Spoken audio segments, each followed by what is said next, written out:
व्यर्थ में समय को नष्ट करवाना माया का कार्य है और अव्यर्थ कालत्वम ये भक्ति का स्वरूप है। समय को सार्थक भक्ति करती है और समय को निरर्थक माया करती है। माया में फंसा हुआ जीव निरर्थक कार्यों को करते हुए पूर्ण जीवन बर्बाद कर देता है और भक्ति का कृपा पात्र प्रत्येक क्रिया, प्रत्येक समय, प्रत्येक वस्तु सद में अर्पित करके वो सद स्वरूप हो जाता है। माया असत है, जड़ है, भ्रमात्मक है, दुखमय है। भक्ति सद है, महासुख प्रदान करने वाली है और प्रकाश स्वरूप है, इसलिए इसमें भ्रम हो ही नहीं सकता है। इससे भ्रम का नाश होता है। जो भक्त हैं, जो उपासक हैं, उनके लिए ये बात है। संसारी पुरुष तो प्रभु को कुछ मानते ही नहीं, कुछ मानते हैं तो केवल एक अपने सुख को पाने के लिए उनको साधन मात्र समझते हैं, साध्य प्रभु को नहीं समझते। हे प्रभु मेरा ऐसा कार्य हो जाए, तो प्रभु हुए साधन और सांसारिक कार्य हुआ साध्य, कोई खास बात नहीं हुई। यहां भगवत प्राप्ति की जो चर्चा है उसमें है साधन संपूर्ण विषयों को बना ले, क्रियाओं को बना ले, वृत्तियों को बना ले और साध्य प्रभु को माने। यहां से प्रारंभ होता है भगवत मार्ग। नहीं, उसे हम भगवत मार्ग नहीं कहते हैं। जो केवल सांसारिक भोगों को, सांसारिक पदों को, सांसारिक वस्तुओं को सत्य मानता है और सुन सुनाकर कहीं ना कहीं प्रभु से इतनी आस्था रखता है कि हमारी सांसारिक कामनाओं की पूर्ति हो जाए, वो विषयी साधक है, उसे अभी परमार्थिक नहीं कह सकते। यद्यपि भगवान उसे उदार ही कहते हैं। जैसे पिता से कोई मांगे तो पिता दुलारवश कहता है, तुम्हें धन्यवाद, तुमने हमारी मर्यादा रखी, किसी और से न मांगकर हम ही से मांगा। इसी तरह प्रभु कहते हैं उदार है, आर्त या अर्थार्थी या जिज्ञासु। पर ज्ञानी को अपनी आत्मा कहा है। ज्ञानी अर्थात जो ये जान गया है कि संपूर्ण संसार एकमात्र सत्य परमात्मा है, प्रभु है और मेरे जीवन का लक्ष्य उसी प्रभु को प्राप्त करना है। ये भूल भुलैया के मार्गों को कहीं धर्म नहीं कहा जाता। त्यज लोक धर्मान, लोक धर्मों का त्याग करने की बात कही गई, ये भूल भुलैया है। श्री भगवान जगत गुरु हैं, वही कह रहे हैं सर्वधर्मान परित्यज्य माम एकम शरणम व्रज, मेरी एक शरण में हो जाओ। मनुष्य जीवन का लाभ शरण में हो जाना है। शरणागति का तात्पर्य है तदर्पिता अखिलाचारिता तद्विस्मरणेन परम व्याकुलते। एक एक आचरण प्रभु के अनुकूल हो और निरंतर प्रभु का स्मरण हो, स्मरण में थोड़ा भी विस्मरण बर्दाश्त न हो, यही जीवन का परम लाभ है। यही जीवन का परम लाभ। ये बड़े बड़े सिद्ध संतों की बात है। स्मरण हमारे जीवन की परम उपलब्धि है। निरंतर स्मरण ये सिद्धावस्था की तरफ पदार्पण हो रहा है। सिद्धावस्था आवागमन से मुक्त, प्रभु के नजदीक निरंतर सेवा, रूप रस, प्रेम रस, इसका रसास्वादन करते हुए अनंत काल तक महासुख में डूबना। श्रीपाद प्रबोधानंद जी महाराज कह रहे हैं आप अपने द्वारा अपना नाश मत कीजिए।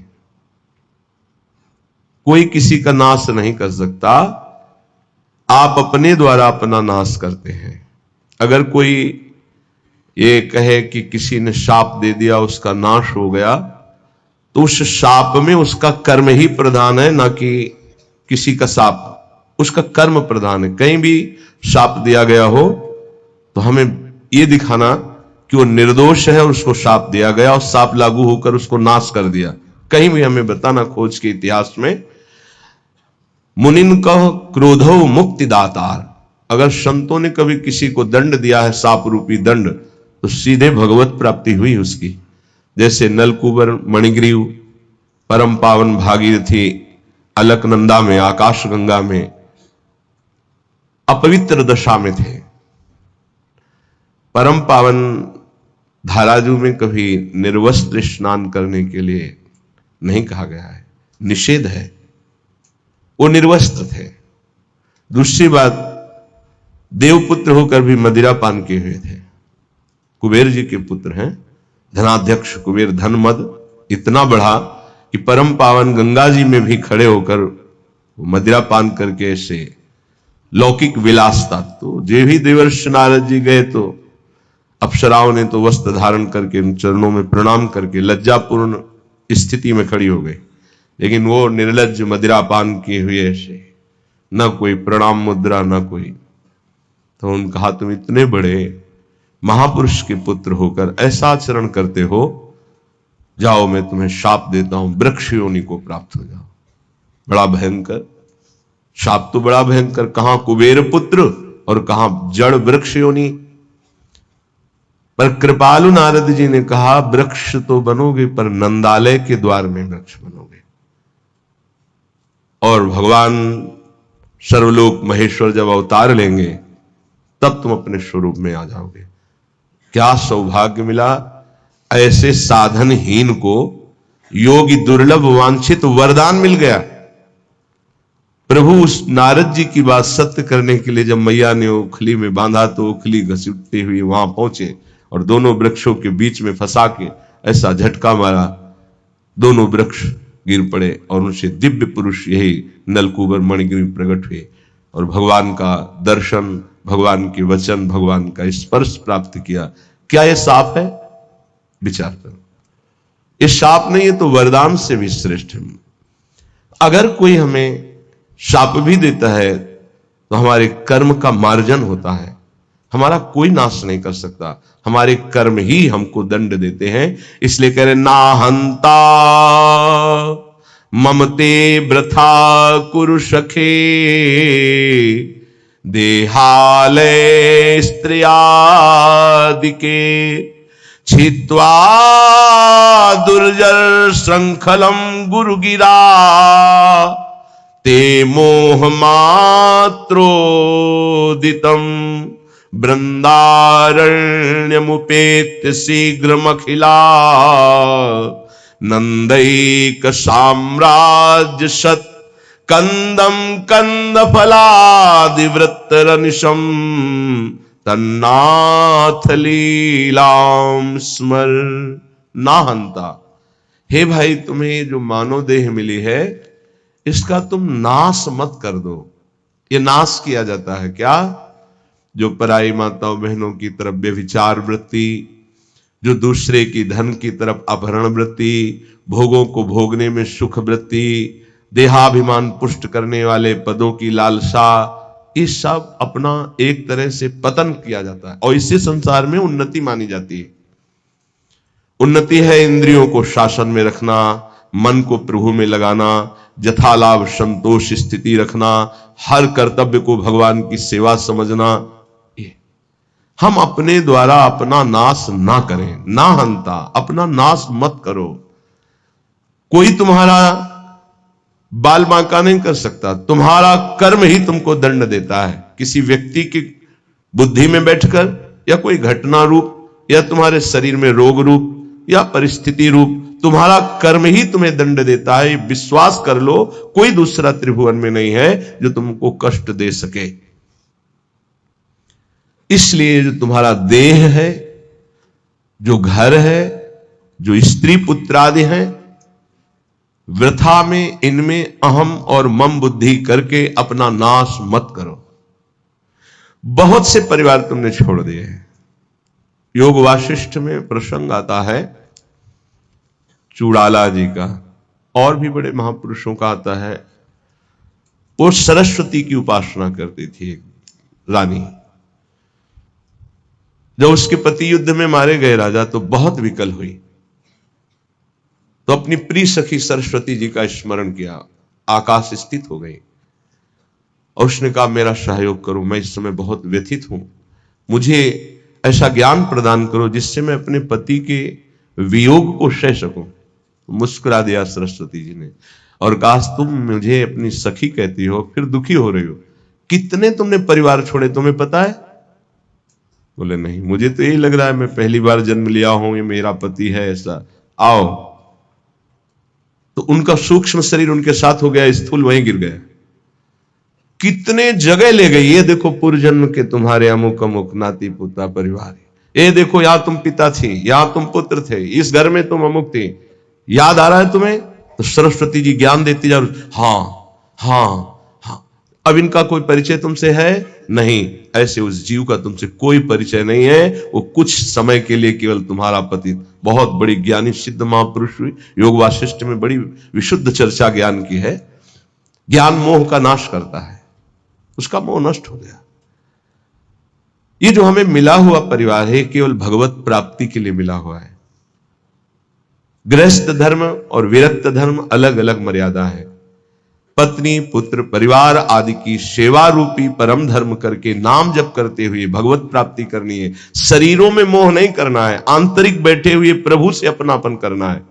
यहां प्रभु से कोई मतलब नहीं, केवल शरीरों से प्यार किया जा रहा है, इसीलिए दुर्गति हो रही। वृथा में अपना नाश स्वयं मत करो, एक अहमता ममता ये जग में है दुखदाई, ये जब श्री जी की ओर लगे तो होत परम सुखदाई।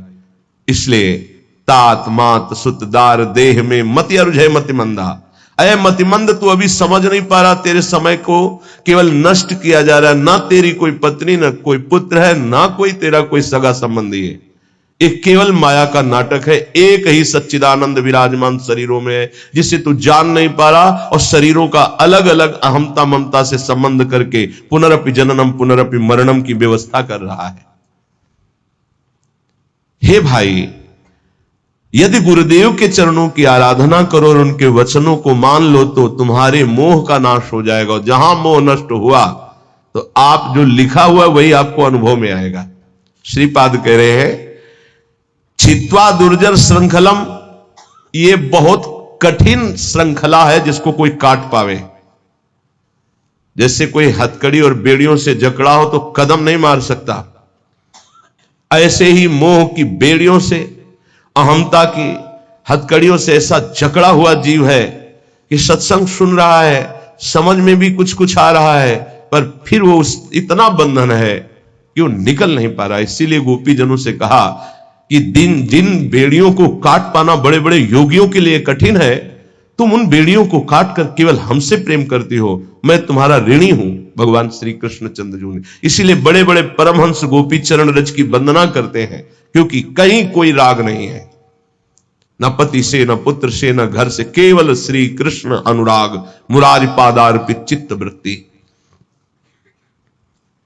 छित्वा दुर्जर श्रृंखलम, ये हथकड़ी बेड़ी कैसे कटेंगी? तो कह रहे हैं, गुरु गिराते मोह मात्रोदितम। गिरा वाणी, गुरुदेव की वाणी के अनुसार चलने से ही मोह का नाश हो सकता है, और कोई उपाय नहीं। बंदो गुरुपद कंज कृपा सिंधु नर रूप हरि महामोह तम पुंज जासु वचन रवि कर निकर। महामोह रूपी अंधकार का नाश करने के लिए गुरुदेव के वचन सूर्य के समान है।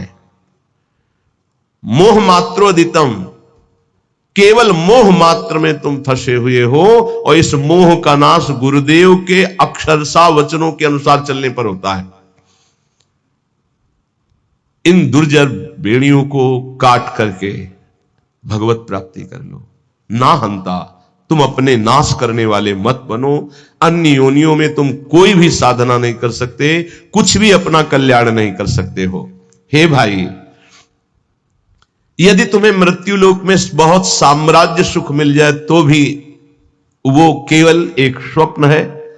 मृत्यु होने पर सब छूट जाएगा, फिर अन्य योनियों में जाना पड़ेगा। इसलिए शीघ्रातिशीघ्र वृंदावन आ जाओ, सत्संग सुनो, बिहारी जी राधा वल्लभ जी के दर्शन करो, रजरानी में बैठकर कुछ नाम जप करो, और प्रार्थना करो धाम से, धामी श्यामा श्याम से, कि संसार के कार्य धर्म पूर्वक करते हुए आपका सदैव नाम जपते हुए जीवन की शाम हो जाए। बस मेरी जीवन की पूर्णता हो, आपके आज्ञानुसार कर्तव्य कर्म करते हुए, नाम जप करते हुए, आपका स्मरण करते हुए प्राण छूटे। बस चाहे जहां छूटेंगे प्राण, आप भगवत प्राप्त होंगे, यदि नाम जब चल रहा है और धर्म पूर्वक आचरण है तो तुम संसार से विजयी हो जाओगे। ना कुरु मिथ्या देह गेहाद्यपेक्षाम मृतिमखिल पुमर्थ भ्रंशिकाम विद्धि मूर्धनि चल चल सुहृदद्यैवाभिमुखे न वज्रादपि च हृदि कठोरः श्रील वृंदावनस्य। ना कुरु मत कर, गंदे काम मत कर। तुम्हारी बुद्धि ऐसी मलिन हो जाएगी कि न शास्त्र वचन सुनाई देंगे, न संतों के वचन तुम्हें सुनाई देंगे। सुनते हुए भी तुम उनका उपहास करोगे, उनकी बात नहीं मानोगे, ऐसी गंदी बुद्धि हो जाएगी। सच्ची मानिए, भगवान की कितनी विशुद्ध कृपा होती है जब मानव देह मिलता है। उसमें भी परम कृपा होती जब सत्संग मिलता है। लेकिन मलिन आचरण होने के कारण हमारी इतनी गंदी बुद्धि है कि हम वहां कुछ लेने के लिए जो अवसर मिलता है, सतवचन, सतमार्ग, सद्भाव, उनको तो छोड़ते और दोष दर्शन, उपहास, निंदा आदि करके अपना सर्वनाश कर देते। ना कुरु मत कर, ऐसा मत कर। श्रीपाद कह रहे मिथ्या देह गेहाद अपेक्षाम, इस शरीर के भोगों की अपेक्षा मत कर। ये कोई सुख नहीं है, चाहे जितना कोई भोग ले, तृप्ति आज तक नहीं हुई, वही नवीन आशा। मृतिमखिल पुमर्थ भ्रंशिकाम विद्धि मूर्धनि, ये तुम्हारे समस्त पुरुषार्थों का नाश करने वाले हैं। तुम्हारा शरीर, तुम्हारी भोग इच्छा, तुम्हारे भोग संबंध, ये सब तुम्हारा नाश करने वाले, तुम्हें समझ में नहीं आ रहा। मृत्यु तुम्हारे सिर पर खड़ी है। मृत्युमखिल पुमर्था भ्रंशिकाम विद्धि मूर्धनि, तुम्हारी बुद्धि को भ्रष्ट कर दिया इस मोह ने, संसार की सुख बुद्धि ने, और मृत्यु तुम्हारे सर पर खड़ी केवल समय का इंतजार कर रही है। हे बंधो, आज ही इस बात को समझ लो। देखो, इतना विचित्र माया का जाल है। एक ऋषि है, तपस्या परायण जंगल में है। इतने कामासक्त होते हैं कि दिन में वो सहवास करना चाहते हैं, तो उन्होंने मृग और मृगी रूप धारण कर लिया तपोबल से, और सहवास कर रहे थे। महाराज पांडु ने देखा कि ये मृग है, तत्काल बाण संधान किया, मारा। एक ही बाण में दोनों बिंद गए। नजदीक गए तो दोनों ऋषि, एक ऋषि पत्नी और एक ऋषि, दोनों हाय मच गया। अरे ऐसा कैसे अपराध हो गया, ब्रह्म ऋषि का वध कैसे हो गया। तो उन्होंने बताया कि दिन में पशुतापूर्ण जो व्यवहार है, मैं ऋषि होकर नहीं कर सकता था, पर मैं कामांध हो गया, इसलिए पशु रूप धारण किया, मृग रूप। और तुमने बिना विचारे, तो उनका राजाओं का कार्य है मृग का वध करना। जो ऐसे मृग हैं जिनसे हमारे सेवा में जो जन हैं, जो प्रजा हैं, उनको रोग होने की संभावना हो, तो हम शिकार उन्हीं का खेलते हैं, इसलिए मैंने मारा। तुम्हें कोई ऋषि मान के थोड़ी मारा है। तो उन्होंने कहा, मुझे तो मेरे कर्म का फल मिल गया। इससे प्रतीत होता है कि विकार कितने प्रबल हैं। इतना बड़ा महात्मा जो अपने आप को एक क्षण में मृग के रूप में परिणित कर सकता है, वह अपने काम को नहीं रोक पाया, और वो सहवास सुख में मगन है कि मृत्यु ने मार दिया। यहां कह रहे हैं मृत्युमखिल पुमर्थ भ्रंशिकाम विद्धि मूर्धनि, तेरी बुद्धि को भोगों ने भ्रष्ट कर दिया है, पर तुझे यह पता नहीं कि मृत्यु तेरे सिर पर खड़ी है। हम बड़े आनंद में मगन हो रहे हैं, किन्हीं भोगों में, किन्हीं विलासिता में, और मृत्यु एक एक सेकंड गिन रही है। ये सेकंड गया, ये सेकंड गया, ये से, और ऐसा प्रहार करेगी, फिर तुम्हारे पास कुछ भी बनाने के लिए समय नहीं रहेगा। मन पछते ही है, अवसर बीते। इसलिए कह रहे चल चल सुहृद दैवाभिमुखेन वज्रादपि च हृदि कठोरः श्रील वृंदावनस्य। कठोर कर ले अपने हृदय को वज्र के समान, किसी के भी मोह भरे आंसुओं में मत फंस, और सत्संग सुन, और चल चल भगवत मार्ग में चल। गृहस्थ धर्म में रहते हुए, परिवार का पोषण करते हुए, नाम जप करते हुए, भगवत कथा गायन, भगवत कथा श्रवण, भगवत नाम कीर्तन, ये है चल चल चल। भगवत मार्ग में चल, गंदे मार्ग में ना कुरु। ऐसा कार्य मत कर, ऐसा मत कर कि तू अपना नाश कर ले। देखो महापुरुष जन करुणा करके कह रहे हैं, वो तो भगवत प्राप्त है, उनको क्या फर्क पड़ता है, तुम माया में लगो या प्रभु में लगो। पर एक विशेष संतों के हृदय में प्रियता होती है, वही प्रियता डांटती है, मत कर, ऐसा मत कर, कठोर हृदय बन, इनके आंसुओं पे मत आ, सतमार्ग पे चल। चलो तुम ऐसे परिवार में हो जहां कलह हो सकती, तिलक मत लगाओ, मत कंठी बांधो, मत ठाकुर सेवा विराजमान करो, और अंदर अंदर रो रो कर पुकार सकते हो, राधा राधा, अंदर ही अंदर, कोई जाने ना, भगवत प्राप्ति हो जाएगी।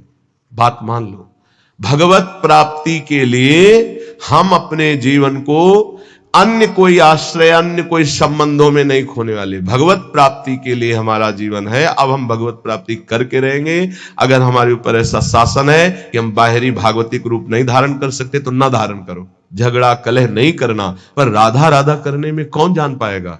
चुपचाप अंदर ही अंदर राधा राधा। रावण कभी नहीं जान पाया कि विभीषण इतने महान भागवत हैं, जानने की भी कोशिश की तो भी नहीं जान पाया। ऐसी चतुरता से भजन किया, और पूरे भवन में लिखा हुआ था राम राम राम, राम नाम अंकित ग्रह शोभा। हनुमान जी महाराज ने यही देखकर अंदर प्रवेश किया कि लंका निश्चर निकर निवासा, यहां कहां सज्जन कर वासा, यहां साधु कैसे हो सकता है? क्योंकि साधु के ही मकान में भगवान नाम अंकित होते हैं, यहां साधु कैसे हो सकता है? राम राम। सूचना रावण के पास पहुंची थी कि राम राम लिखे हुए हैं, ये क्या है? आपका भाई है, महामंत्री पद में भी है, लेकिन आपका विरोधी है। गया मंदोदरी कहे, ये कैसे? उनका प्रभु, हम ये किसी और का नाम नहीं लिखे, आप और रावण, रा, मंदोदरी, मां, राम। बड़ा प्रसन्न हुआ, है सब गलत कहते, मेरा भ्राता मुझे बहुत प्रेम।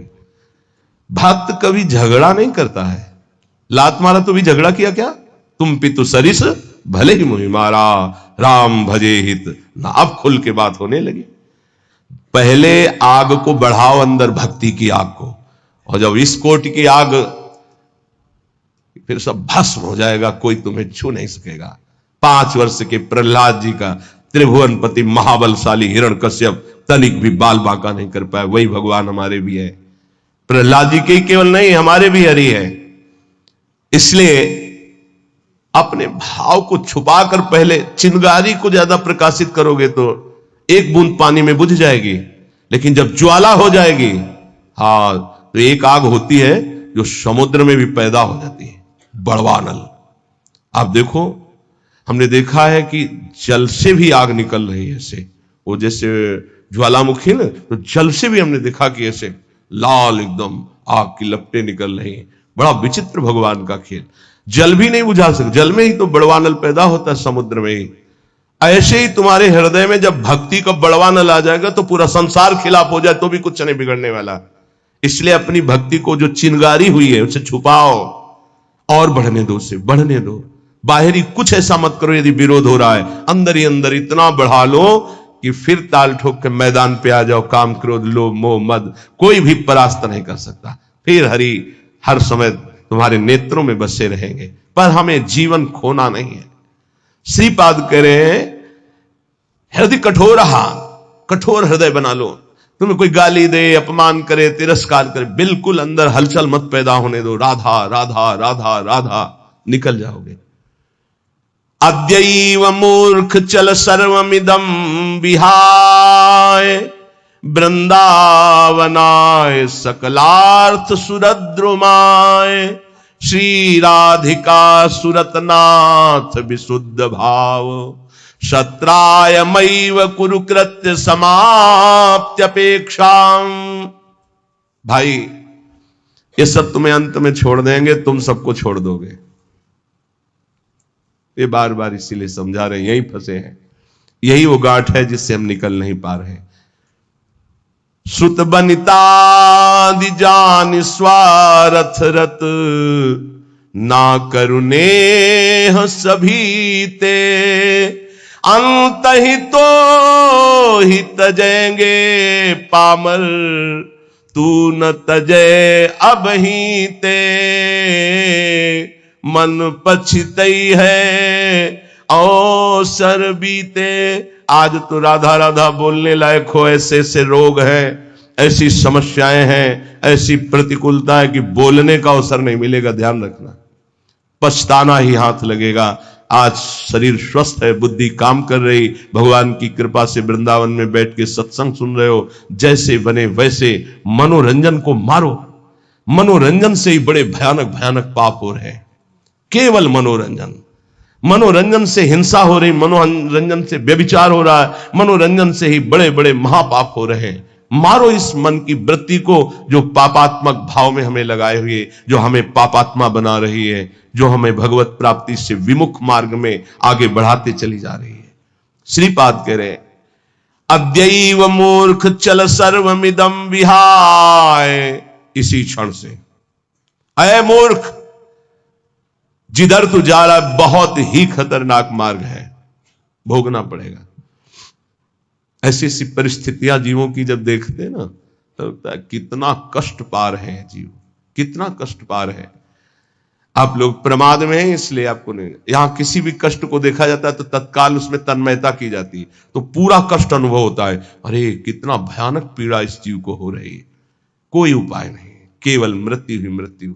वो सड़ रहा है, कोई औषधि कर। जंगलों में ऐसे कितने जीव हैं जिनके विचित्र कष्ट जागृत हो गए, कोई औषधि नहीं, कोई खान पान की व्यवस्था नहीं, अब वो जब तक मरेगा नहीं, उठ के नहीं चल सकता, कीड़े खा रहे, पड़ा है जिंदा, जिंदा पड़ा है, सड़ रहा है।